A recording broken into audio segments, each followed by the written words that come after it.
serious, of course, it's gonna be Maru in the bottom right and Solar in the top left. But yeah, Nightmare was looking very weak there in that last game, I feel like. Or in the whole day today. Just didn't feel on top, it didn't feel good, he didn't feel sharp. Didn't really have any good timings going for him. Didn't really have too crazy ideas. And it felt like a lot of executional mistakes there. A lot of questionable decisions. Where and when to pick fights, for example. And yeah.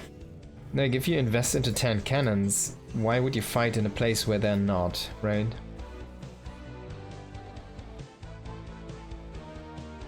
Even if you have to sacrifice a base, you have to get like the efficient fight for yourself. So, what are you doing, honestly?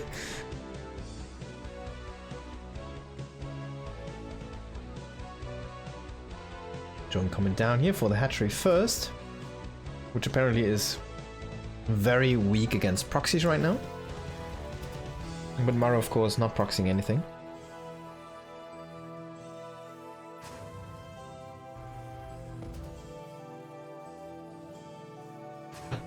This kind of looks funny here with the Protoss symbol below the star and then the on-side logo and the Protoss symbol there as well.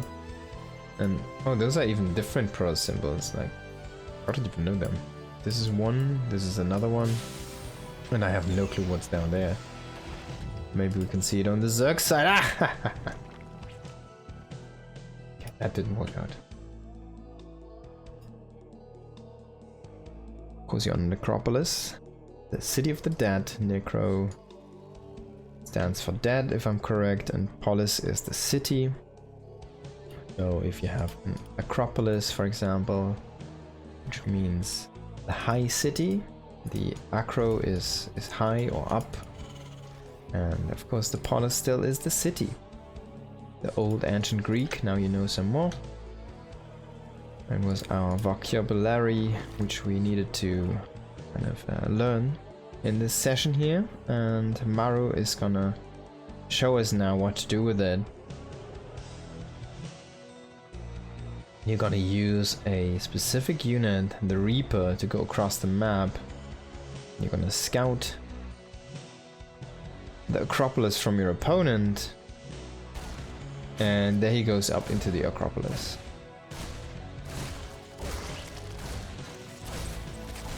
But yeah, it's basically like Acropolis and Necropolis. Why do we have a City of the Dead, right? It's basically like an ancient Greek concept where they'd have a city which used to be on a like a plateau or something. Like Athene, for example, would be like that way. You have a city on top of a plateau, and then they would just make graveyards on the lower areas, and that would be the City of the Dead, because they built like small houses and stuff, right? So those, I know they have names, I just don't know the actual words for them right now, but that make those small houses. And what they would do there is they would celebrate in those when someone would die for a funeral. So they would like a funeral would be a very costly investment for the dead or deceased person, and they'd invite a lot of people. The family invite a lot of people. They would just feast on the life, or I guess not feast on the life, but they would feast with the meaning of we're happy to live, and you lived a well life, something kind of that way, you know. And that used to be the culture of the ancient Greek. I don't want to call them tribes now, but it's not like they were an organized empire either. They weren't like the Roman Empire, which was very, very in-depth organized and strictly cut into like provinces and stuff like that. The Greek kind of cultural unity was more like it was more like a literally what it just said, like a cultural unity. It was like an identification thing. People would just say, oh, we are Greek, you may have heard of the word barbarian, right? Which we associate in meaning right now with like the unculturalized or uncivilized people. But what it actually is in meaning is also ancient Greek, and it just means un-Greek or non-Greek. Non-Greek person. So it's basically foreigner, what it means.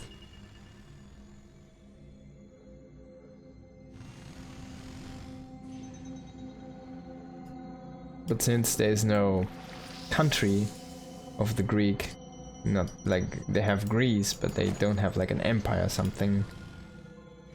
Something where they have like a structured, I don't know, regime or something that unifies everything. It's just not how that worked for them. They'd have like cities.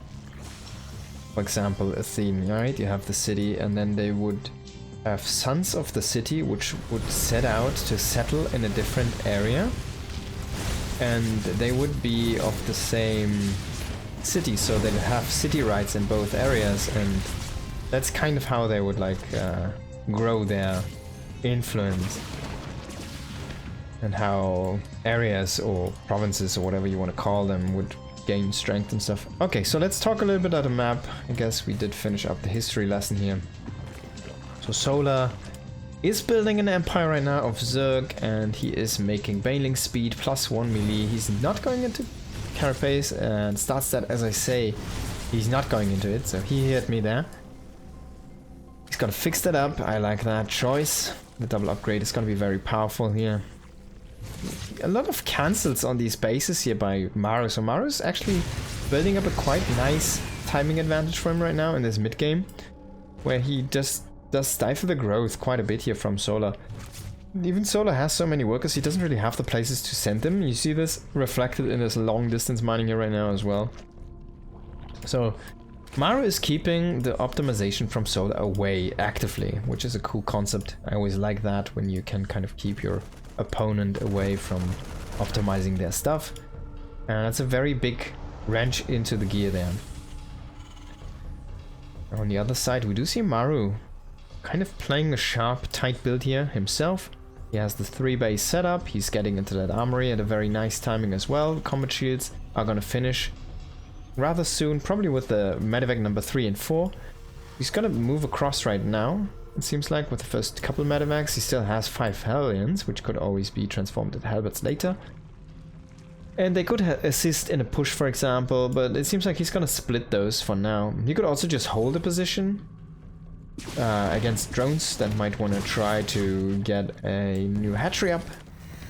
You could potentially cancel a hatchery, you could wait for until it's getting set down, and then you could try to engage there as well.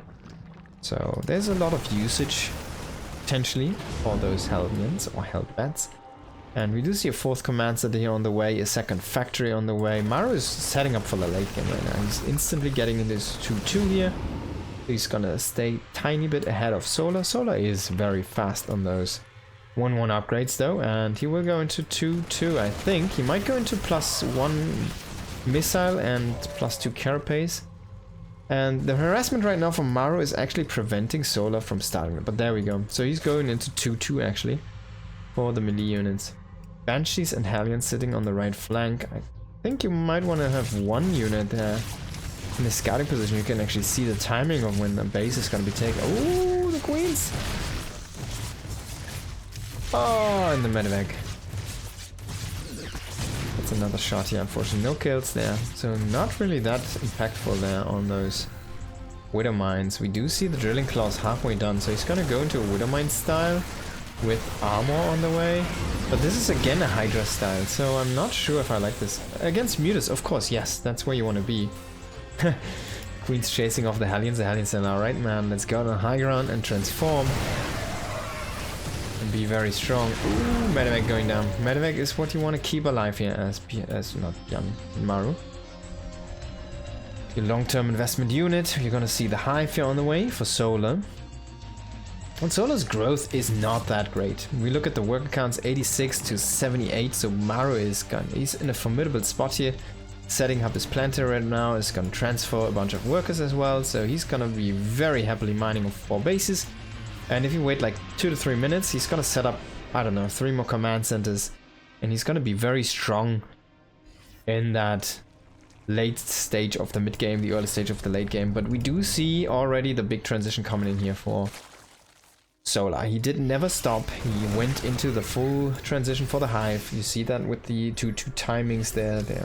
As soon as he started the tutu, I think he started his hive as well. So he will have a very good timing on the hive to go into 3-3 upgrades even afterwards. That's a lot of friendly fire, by the way. You need to be careful. If he touches one of those banes, oh my god, some brutal target fire there. But yeah, there's gonna be the lurker transition coming in, so that's gonna be very difficult to be dealt with especially a Widowmine style. So we already see tank transition happening here for Maru. But of course, getting into the upgrade is a little bit sad here, and we do not see 3-3 on the way here. He has the money to at least start the weapons right now, which he definitely should. And the same is not going on here for Solar yet, but he has the money as well. It's just about to push right now. He's gonna get some nice upgrades though. The Hydro Dash, Adrenal, +1 missile. Should start that Carapace. He is gonna get weapons now, yeah, Maru that is. And he's getting into 2 more starports, 2 more command centers. So he, remember what I said a couple of minutes ago? He's gonna slam down some more infrastructure. Yes, there we are. It's starting right now. He has a formidable army. He's maxed, or about to be maxed. He's getting into additional starports. I'm not sure if I like that choice though. I mean, against Lurkers it's gonna be good, right? Ranged Liberators probably is what he's aiming for. And he's still making Widow Mines, which I don't agree fully with, because you're playing against Hydras and Lurkers.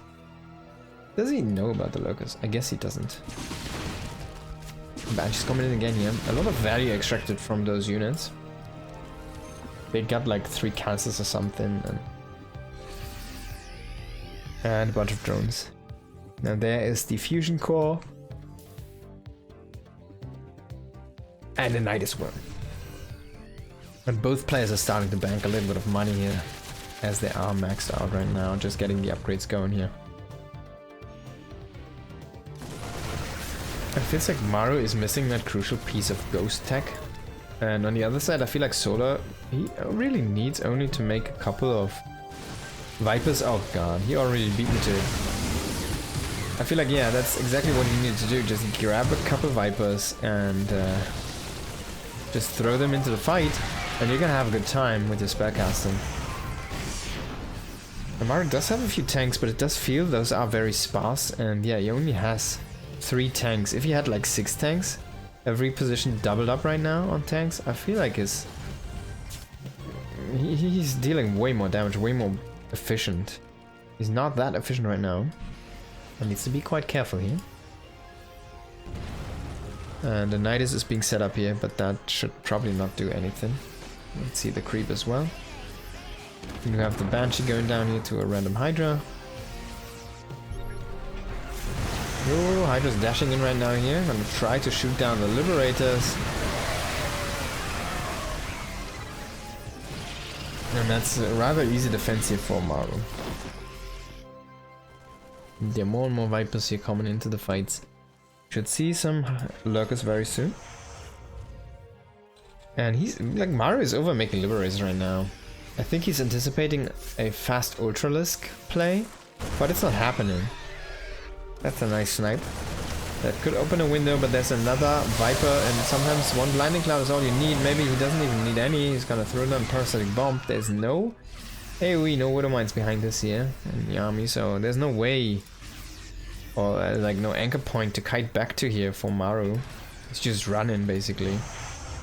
And you can have like 7 Liberators, but if the Zerg just runs through it with Link Bane, well, they might kill 2 or 3 units, but like, let's say 7 times 2 links, it's still 14 links. It's only 14 links. It's not that much. Okay, that didn't work out. You can have 1 Widow Mine shoot at them and get 14 links in 1 hit, easy, and even a double amount. Even like a planetary, just kill a bunch of links in 1 hit.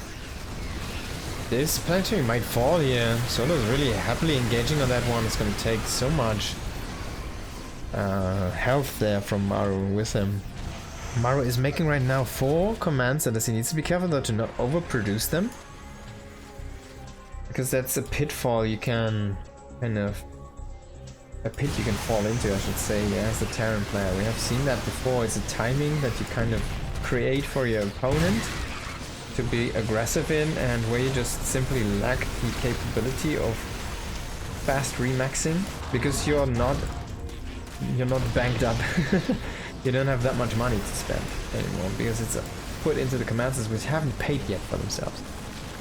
If you make those commanders, you kind of need them to pay for themselves. So you want to have them either as orbitals or as really good blocking situations. But Maru's gonna punch out the base, which is a really good move here by him. I feel like this was necessary, but he's still not transitioning. And finally we do see the Ghost Academy. But I feel like his factory production is just lacking so much right now, and he's kind of unnecessarily making this difficult for himself. He's sprinkling in a few Widow Mines here and there, but just not enough. I'm gonna scout this base with the Widow Mine, but the Widow Mine can't shoot it. What is he gonna do? He's gonna send one Marauder. No, I guess not. Solar is so rich right now. 5k, 2k, 90 drones. He's trading inefficiently, but he doesn't need to be efficient right now. He has so much more income to work with. And Maru, remember, he's Terran, so he spends a lot of money on structures, which are not reflected in the unit fighting. So he actually doesn't have that much money.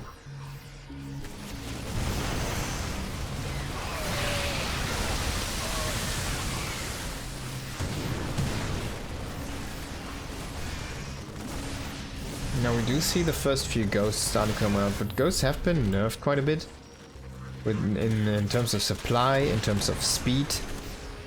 They did receive a buff for their steady shot ability, or their snipe, which does mean if they get damaged, they will still do the shot, perform the shot. It would not get cancelled. You can only cancel the snipes now by, for example, burrowing, or basically breaking the vision of the ghost and the Terran player. But there's no way to throw down a fungal and have like all the ghosts not shoot anymore. But yeah, then again, being back to 3 supply is quite the big nerf. I feel like it's very difficult to get an appropriate amount of ghosts out as a Terran to really play this style very efficiently like it used to be. So you need to do something different with this. You cannot just solely rely on ghosts anymore. And it does not seem that the Liberators are doing quite enough here, even though they are a very nice addition to the army.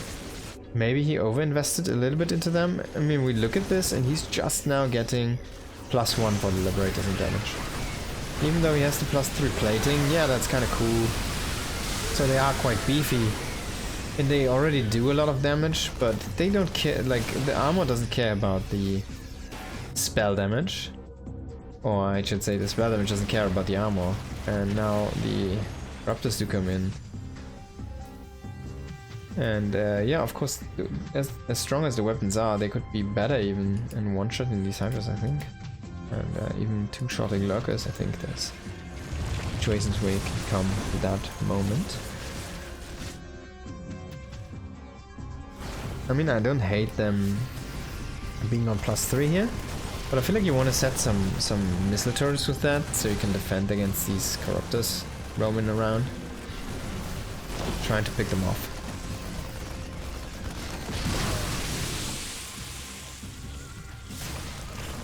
Look at that, he's maxed out right now, he only has 6 ghosts.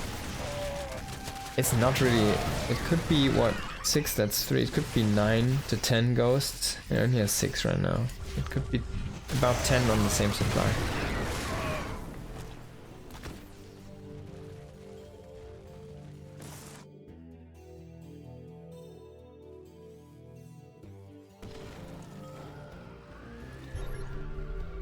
Ooh, big scan here on the army, so he sees the rotation. Maru is trying to set up some tanks now as well. But those also don't really have upgrades except for the armor, and the army is kind of getting caught here from Maru. Can he defend this? He's not really fighting with his buildings. The ghosts are getting chased back. They never got into a good position, and only ghosts are not going to be worth it here. They're trying to cloak, but there's 17 overseers on top of them, so they don't care. And Zerg is maybe gonna take the game over here. All the ghosts do fall. Remember, they felt very slow and clunky and kind of kiting backwards because they did get a nerf in the movement speed. They are slower again. The Liberators are trying their damnedest, but as you can see, they don't one-shot the Hydras as well. We do see a bunch of reinforcements pop right now, and they will be able to stabilize the high ground at least. The low ground is very, very much ransacked though. There's the big wall of changelings. This doesn't work. There's one Widow Mine. If you could drag the whole army into that mine, maybe, yeah. Now, can you defend the planetary over here? The Liberator's trying to assist. One Widow Mine trying to come in and get into action as well. Does get taken down though, I think. Ah, Solar's barely gonna break this one. He did lose a lot in this fight, but yeah. 2 Hydras are killing 2 Liberators because they were facing the wrong direction. These Corruptors should not be able to pick off the space, I think, but Maru is starting to run out of resources here. Needs to be careful. He cannot infinitely mass repair these structures. It's a nice diffuse there on the mine. Even throwing down the Nidus here, so he's gonna push back Maru from this location, and Maru only really has 1 mining base right now. It's like a half base. I guess he still has a bit of money over here, but the overall income is not really there for the 68 workers. He's 34 on 1 base. That means he has 3 bases of saturation worth stacked in this one area right now. And that's risky. If you have that happen, sometimes your opponent only needs to bring in 1 group of Banes to kill all of your economy. Ah, brutal. Wow. That's 40 SCVs down. And there it is. Like 70 SCVs to 25 in 1 swing. Because you were so stacked up. And I need to spread your income. Potential minus. And if he doesn't lose the 44 SCVs, he has a shot still, I feel like. I guess it's a very difficult one, but eventually Solar's gonna mine out. He still has the bank. He never really lost that one, but he's already down. Like 4 of his bases are basically dried up. He's grabbing those geysers. He has 1 base over here. He's gonna shut down the Nidus down here. And he has 1 base over here, and then he's over here. But this is also starting to run dry. He's now getting a base from Maru because he has nowhere to go. And if Maru can just hold on a little bit longer, just make this happen base by base. A very sweet Widowmine connection there, 26 on that one. If you can make that happen base by base and still stay alive in this game, maybe he can kind of outgrow Solar eventually. It has a decent trade there. Marauder's picking a lot of these Banelings apart. And he will not lose the base, so this one's still mining here. But man, he's like... he doesn't even have a lot of mules to drop right now. He's mostly mining with mules, he's not mining with SCVs really. Still has a few. I guess they're kind of stacked on the remaining patches here. This is such a difficult position for Maru. And Solar is just already mining from them. It's like 1 Marine, honestly, you need to put there. But it feels like he just doesn't have the 1 Marine able to spare. Maybe a nice Widowmine connection. No. The first one was quite good, but the second one wasn't really good enough. Orbital command from the main now floating out here. Trying to take the base, which is not gonna happen because Solar is there. And yeah, now Orbital's under fire here by Lurkers just walking up the ramp. The main army is gonna get caught by some Banes here in the rotation. No buildings to block right now. He's getting at least back to the planetary, but it's not gonna help out. Solar is gonna take the first map out of this series. What a map, what a game. Really well played here by Solar. But it felt like Maru was on the brink of, as we say, exhausting Solar. Solar only had 2 more mining bases, which were really operative, and his income was starting to dry out. And even though he still had a bank, if Maru can kind of exhaust that bank and just all he needs to do is barely hang on all the time. And eventually he still has resources to mine where Solar doesn't, and then Solar is gonna be out eventually. So I feel like if this goes on for 10 more minutes, Maru is gonna break Solar, but Solar just did break him before. It was rather, I think it was closer than it actually looked like.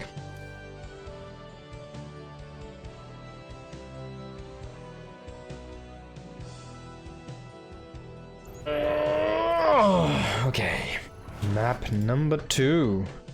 Solar up 1-0 here. Let's go into this one. We're on Void Storm in the top left position. Maru. Bottom right would have Solar. And it's so funny, we saw a lot of interaction on the 4-player maps in the last season. This season, nobody likes them because everybody is so hungry for information. Like the meta is not there right now. There is a shift because of the patch. So scouting intel is so valuable right now that people just don't want to play 4-player maps anymore. And one of those issues is, that's one of the reasons why we don't see as many 4-player maps right now being played here. But eventually we'll have to play those because we'll go into best of 5s, we'll go into longer series. So yeah, something to keep in mind. Eventually we'll be getting there. I think the first round of the players is already best of 5s. So, and 9 maps, 3 of them being 4-player maps. Necessarily we're going to see some of them if we go to the last map. Pool first here, into the hatchery probably. I don't think we'll see a gas before the hatch.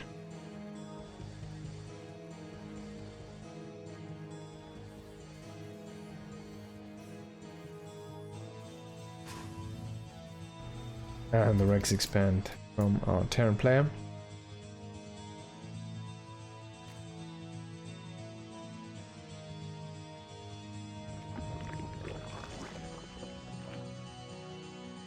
Hatchery slammed down there.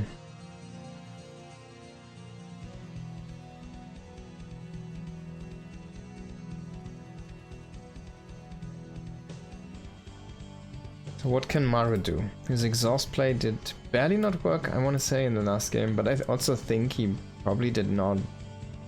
I feel like there was a lot of potential in different unit sets, which might have been working a little bit better than what he was utilizing. He was very late to the Ghost transition, and it got kind of caught before it was able to produce any efficiency for him, which is also one of the reasons I feel like that fight just went a little bit too bad for Maru. If he keeps those ghosts alive, like he had 9 ghosts or something at the end of that, or I guess, yeah, at the tail end of the fight he had like about 9 ghosts, and they fought on themselves. Like they didn't have anything to cover them, so they just ran and died. They didn't really produce any value at all, and usually those are gonna be a cost-efficient late game unit, right, as the Terran. With the snipes, sniping any important units, Hydras trying to retreat, something like that, right? Any Corruptors trying to get in and make something happen. Oh, this is not good. So he's pulling the SCVs, that means he needs to commit with the Marine as well. And I hope the Reaper's coming back. It is coming back, but it looks very slow. If you can save the SCVs... The whole position micro there for a moment does help a little bit, but then the links get retargeted. Solar's not a slouch. 5 SCVs down. It did not work on the command center during the time. If you fight with the SCVs, I feel like you need to pull one into the command center, so you force the links to decide, hey, do we want to stay and fight? Or do we try to deny the command center again? Now he does not get the command center up in time here, really.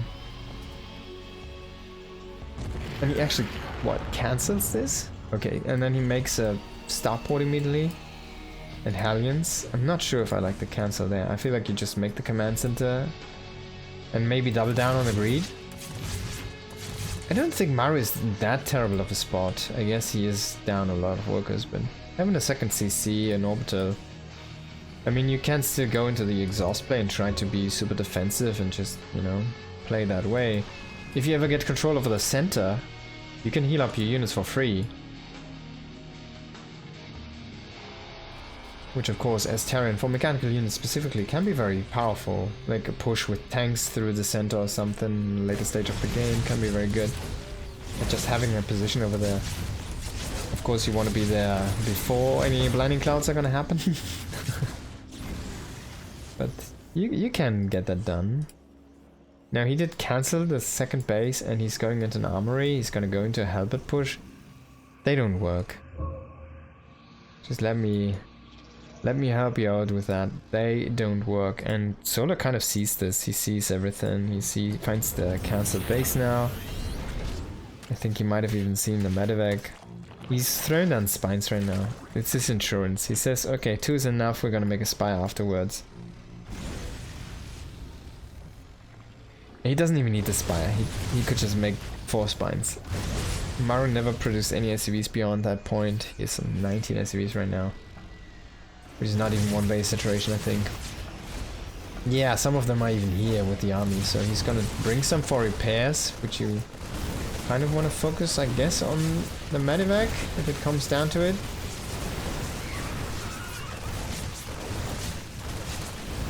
He did snipe the first spine. This might get dicey here, but yeah, medevac, as soon as the medevac dies, that's basically when this army is falling apart, and he's doing a good job with the links of engaging, re-engaging, and sniping down targets. He kills the last few marines with the last 3 links which he pulled out there. That was a really good engagement by Solar. And even though it was a strong push by Maru, the timing was quite powerful there, because it was so early after the cancellation on the base. Of course, it's full all in, don't get me wrong here, but it is still a very powerful timing he creates for himself. Solar executed that so perfectly on the defense, with the links coming in, coming out, coming in, coming out, just pulling enough fire and then having the queens do the rest, and just buying the time for the spine to finish and adding in the damage. Very well played by Solar. He just holds off with a bare minimum, it felt like there. In the end, it was 3 links that sniped the last few marines, right? So, and maybe, like, as Maru, if you're gonna do that push, you're gonna bring, what, 4 SCVs anyway, why don't you bring even more, alright? Why don't you go and, I don't know, just keep 2 at home hiding and bring the rest? Like, get it all in.